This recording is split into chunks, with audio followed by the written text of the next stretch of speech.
All right, folks, what is going on? This is episode 385 of the First and Frame Rate Show. I am VF Baller, and today we're going to talk some more Georgia Southern talk. It's just getting closer and closer to the football season, and I'm mostly specialized talking about football over here, and it's just getting more exciting and more exciting by the day because of what has transpired in the Sunbelt. And so many teams that are coming in, a lot of competition is coming in when it comes to just the entire aspect of sports athletics in the Sun Belt. We're going to talk about that, and we're going to talk about our AD here at Georgia Southern. Jared Benko said something that's really not as off as you would think after I talk about it, because not too many people said much about it, but when you think about it, it may be true or probably better than that other conference in the South. But we'll talk about that shortly. If this is your first time here, welcome. Welcome. This is the First and Frame Rate Show. I am VF Baller. Over here we talk about Georgia Southern Atlanta Falcons football. Atlanta Falcons just coming along shortly, but surely they just signed another defensive tackle over there. Just continuously to beef up that defense for the Atlanta Falcons. And it looks like they're pretty much going in the right direction. I don't want to get into that too much today because I feel like this right here is more prominent right now. Don't get me wrong. It's nothing wrong with beefing up the defense on for the Falcons. They need all the help they can get to turn around the franchise. So it's really good to see. But it's another it's another Chicago Bear that was signed. So that's kind of, you already know how I feel about that. Nevertheless, let's go ahead and get into this. Jared Benko has been doing a very good job as the AD at Georgia Southern. Ever since he touched down here, he has made changes. He moved people around, got things done, and he basically, I don't think he is, and I know he won't take credit for this, but he, in some cases, it feels like he single-handedly created a winning culture in all aspects of athletics at Georgia Southern. Now, like I said, I know he's not going to take credit for that, but once he came in, it just started to feel like all the athletic branches would, had a will and have strive to win. I mean, even when it comes to the cheerleaders, the golf, tennis, softball, baseball, and in some cases football, basketball as well as the women's basketball, men's basketball. It's just like we have turned things around to look like we're going to be competing at every level in every sport. And Jared Benko has been doing a really good job. Is not only, and I know, like I said, I don't want to keep saying it over and over again, but I know he's not going to take sole credit for this. But it seems like he's been putting things in place to make that happen. The coach hirings, the other people that are under coaches, putting people in place, making things happen as far as funding, and just his own presence and the way that he put his face forward to let people know, like, hey, I'm here in Statesboro and I'm going to help create a winning culture by putting myself out there and making a presence known that I'm not only just an athletic director. I'm here supporting. I'm putting in work. I mean, I've seen him have pictures of him actually doing physical work for the baseball program. It's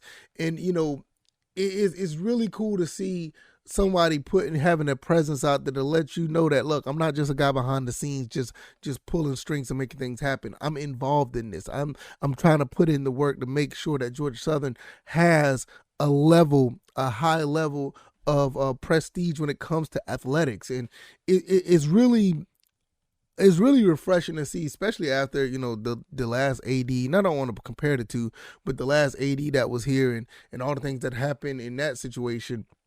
And it's good to see a turnaround with the way that's going. And for Jared Benko, another thing that he's done is put the steps in place to get the indoor practice facility. And I know a lot of people want to say stuff about that, but look, hey, that indoor practice facility is better than what we have, and it's going to work out just fine. Trust and believe. It's going to work out great. And it seems like it's already doing things for recruiting.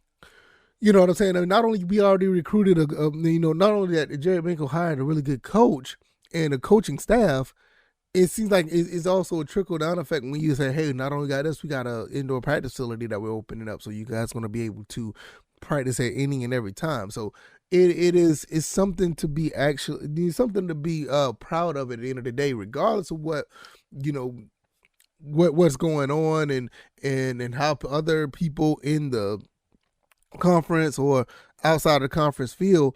Hey, we got something nice going here, and it's really cool and it's really awesome to see. I want to get into the comment that was made by Jared Benko, and I didn't want to make that comment all about this episode, but I just wanted to give you some context and some background on who our athletic director is, because I mean, don't let it fool you. The comment that he made is will raise eyebrows, but he has put things in place for Georgia Southern to compete at a level within a conference that is going to be very competitive. You see the Marshalls, the James Madison, the Old Dominions, Appalachian State, Coastal Carolina, and Georgia State. Even if you see Louisiana, you see all these other, and all those teams outside of Louisiana, I mentioned was the Sunbelt East. And every team in the Sunbelt East, even Georgia State, I don't know if I said that as well, but if you look at all those teams in the Sunbelt East, those guys have a legit chance, especially in football, to take the East every single year. Every single year, you have teams that are coming in from the FCS to the FBS. It's going to be, competing right away. You're going to have guys that are coming into this conference that's going to be wrecking shop right out the gate. Now, will they, could they shock a lot of people? Absolutely. But is it going to happen? I'm not really sure about that. You give it a year or two, Old Dominion and James Madison is going to be a problem. Marshall's already established. But I digress. Jared Benko actually said that, the SEC, not the SEC, but the Sunbelt East is like the SEC West. I'm going to give you some analysis on that. I'm going to let you hear his comment, what he said, and what I think about that, and what he said and why he thinks that way. And I'm going to come back and I'm going to give you my opinion about it. So let me put my headset on real quick, and let's go ahead and let's see, where is it? Let's go ahead and roll it. This was at the College Sports Connect or College Sports Associates. CS Connect 1 is the Twitter handle, CS_Connect 1, where this clip was taken. Shout out to those guys. I'll put the link down in the description so you can look at it for yourself. It's only 46 seconds, but it's a lot of information here, and it's really good. So let's go ahead and listen to it, and we'll go from there. I was talking to Commissioner Gill. Oh, one more thing. The audio is probably like one-sided on the headset. For some reason, it's the way it was recorded. So I think it's, I think Jared Benko's on the left side and the other person talking is on the right ear. So it's like, it's not one whole audio clip throughout the speakers. Sorry about that. All right, let's go ahead and listen to it. I was talking to Commissioner Gill a couple weeks ago, and I said, the East now, if you think about the East of the Sunbelt, it's kind of like the SEC West. Yeah. I said we're the new SEC West just because, but the profiles of all the sports. And so that's where, I'll give you a great example. You're talking about baseball. So we were one of 16 national seeds. Well, so was Southern Miss. When you think about the profile and the history of their program, and you look at, the Sunbelt would have, you fast forward a year, 2 top 16 national seeds in baseball. But I think if you lay that over with softball and you look at all the other sports and golf and whatnot, I mean, it's becoming a juggernaut. And that's what's so exciting looking down the road is, the commitment to athletics, the understanding from the presidents and their group of how that can help enrollment growth and others. I mean, it's just an exciting time. See, and I don't disagree with any of that. I don't disagree with any of that. And the reason why I say that, because you look at everybody that is in the Sunbelt East. And we just talked about this. You look at the Appalachian states, you look at Marshall, James Madison, Old Dominion, Georgia State, Coastal Carolina, and us. It's not that far off when you think about how high of level competition this is. Now, the level of and I'm strictly just gonna talk about football, because he made a great point about the golf and softball and baseball, especially baseball. I mean, our baseball program just in Georgia Southern alone is beating up on teams in the SEC. We did a pretty good job this year, competing at a high level with our baseball program. So, that's another story for another day. Shout out to the baseball team hosting a regional. That was pretty awesome. But when you look at the football, now I'm just gonna talk about football right now because I mean all the other stuff, I'm not I specialize in football, but when I talk about football, but when you look at the football aspect of the Sunbelt East and you look at the SEC West, let's be honest here. Let's not kid ourselves. Everybody in the SEC, I mean everybody in the Sunbelt East, maybe for the first year anyway, maybe outside of James Madison, Old Dominion, and they could shock some people.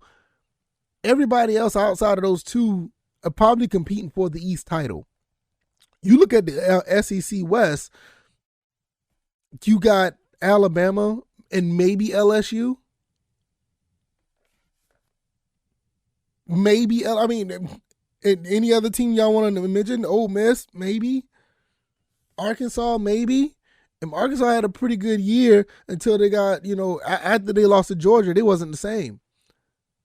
I'm trying to think who else is in the SEC. I mean, Mississippi State. I'm trying to look at the level of competition there where every team has a shot of getting the SEC West title. And I don't even think LSU is really that team anymore because, man, after Joe Burrow and Jamar Chase and all of them left, I mean, you talk about a fall off. Alabama is going to be Alabama. I mean, as long as Nick Saban there, I mean, they're going to be fine. I mean, the way they have things loaded there is just phenomenal. I forgot to mention Texas A&M. Texas A&M is not a pushover. They look pretty good.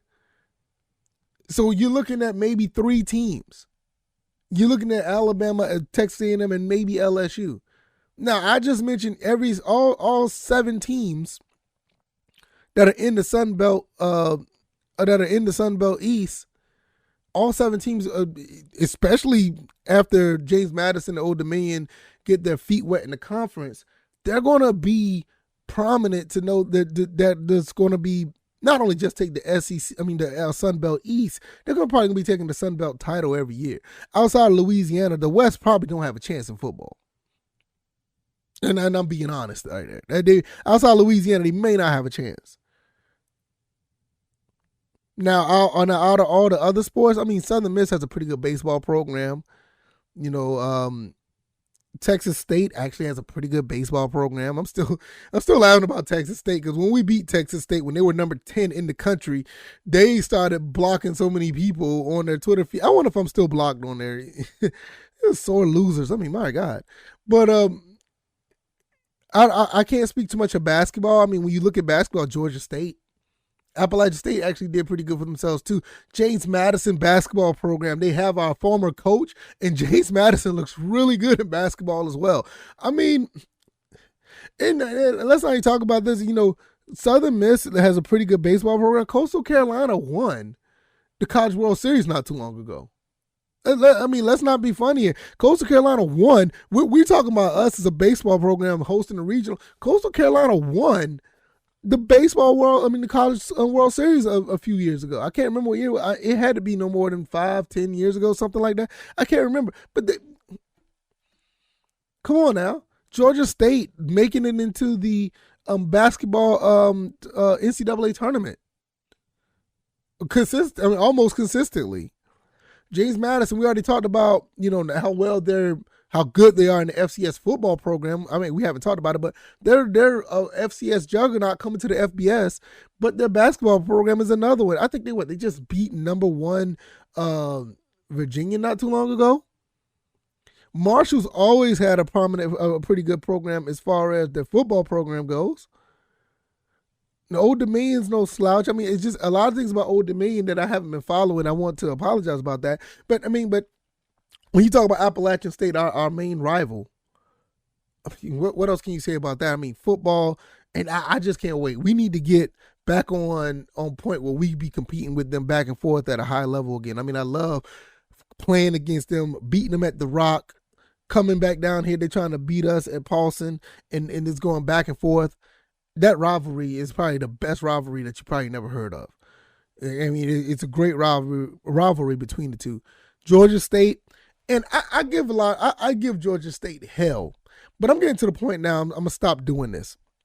Georgia State, because it gets old after a while. Don't get me wrong, I love going against them with a rival situation, and because it's in state and all this other stuff. Georgia State feeling themselves a little bit. They got a two football series lead on us, and they feeling themselves, and every right they have to, because we haven't been taking them serious. But I think with what we have now, I think we're going to have a chance to start really with the coaching staff we have. We're not going to be playing with them anymore. We're actually going to take them serious. We should take them just as serious as we take the Appalachian State situation seriously. And that's one of the main problems why things haven't been going well against them. I mean, it's 5-3, but they wear that on their sleeves heavily. It's a big deal to them. They don't want to talk about the baseball series, but the football series is a big deal to them. And Georgia Southern, who prides on football, we need to start taking it just as serious. But we'll see how that goes. But when you look at this entire landscape of the SEC, I keep going back and forth between them two. You look at the landscape of the Sunbelt East. I want to sit here and say this before I get out of here. I feel like the level of competition is better than the SEC West. The SEC West is a juggernaut because of one, maybe two teams. The Sun Belt East is a juggernaut almost because of all 7 teams that are in this division. Like I said, I give Georgia State hell, but I do respect the fact of how they created a pretty decent football program for themselves. They almost beat Auburn last year. I think it was last year. They went up to Tennessee and beat Tennessee. You know what I'm saying? Appalachian State is always giving Power 5 teams hell. Coastal Carolina beating up on Power 5 teams. Yeah, albeit as being Kansas, but they're a Power 5 team. Old Dominion and James Madison is going to be a problem. So we're going to have to be on point as far as us doing what we need to do at Georgia Southern to shock the world and beat up on some teams ourselves. Marshall, what else can you say about Marshall? Marshall's always been very consistent and very good. Georgia Southern, we are in a transition after a 3-9 season, but I think the transition that we've made, we're going to be a lot better than people advertise. I really believe that. We made a lot of changes. I don't think we're going to be 3-9. I think I saw somewhere on Twitter that somebody said we're going to be, the over-under is 4 or 4.5 or 5.5. I'm taking the over. I'm already on record saying we're going to win 8 games. And I'm sticking with that. Sunbelt West, step your game up. Just step your game up, especially in football. Just step your game up. Troy is always pretty good. South Alabama's pretty good. Arkansas State, ULM, Louisiana's always on point. Texas State, I think Texas State has a really good chance to be good because of the state that they're in. They just need to pull some players from that state. If they do that, they could be a problem. I actually like Texas State. I don't know, just something about that team I'm kind of fond of.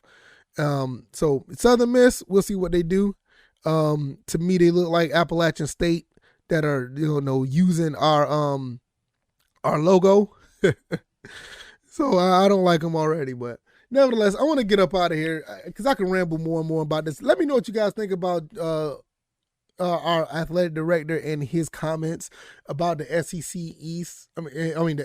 I can't do it right. I can't. The Sun Belt East is like the SEC West. Is that something that is kind of weird? Is it something that just doesn't fit right? I mean, what does it? What is it? I don't know. I think he's on point. If not, I think the conference is better. I mean, the division is better because the SEC West has maybe 1.5 teams that are holding that division together, where every team on this is just high level competition. And like AD Benko said, it's not just in football.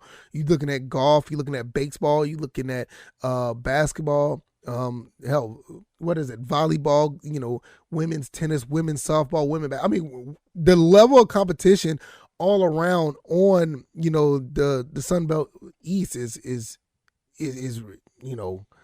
words can't even explain. It's ridiculous.